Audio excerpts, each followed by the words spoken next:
It. వైబ్లెంట్ గా చేయొద్దు, entertainment వద్దు. అలా కాదు గురువు గారు, హ్యాపీ న్యూ ఇయర్ కదా. ఇళ్లలో ఉండక్కర్లేదా? అదేంటండి అంత బీపీ వచ్చింది, పోతారేమని భయపడ్డాను.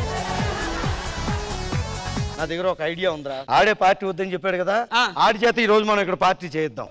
గురువు గారు ఎవరోనండి అమ్మాయి మందాకిని గారు అంటే, అబ్బో చాలా అందంగా ఉందండి, మీకు గ్రీటింగ్ కార్డు ఇమ్మని చెప్పింది ఆవిడ. మందాకిని ఎవరో నాకు గుర్తుకు రావటం లేదే. మందాకిని గారు మీరేమో చిన్నప్పుడు ఫ్రెండ్ అన్నారు, అసలు ఆయన ఏమో గుర్తు రావట్లేదని చెప్తారు. తెలుసు. రమ్మని మందాకిని గారు గురువు గారు వచ్చేయమన్నారండి. 50,000 కొట్టాలా ఆటోకి ఒక 50,000 కావాలని అడుగుతున్నారు. బండానికా ఎక్కడానికా? జబర్దస్త్ ప్రతి శుక్రవారం శనివారం రాత్రి 9:30 మీ ఈటీవీలో.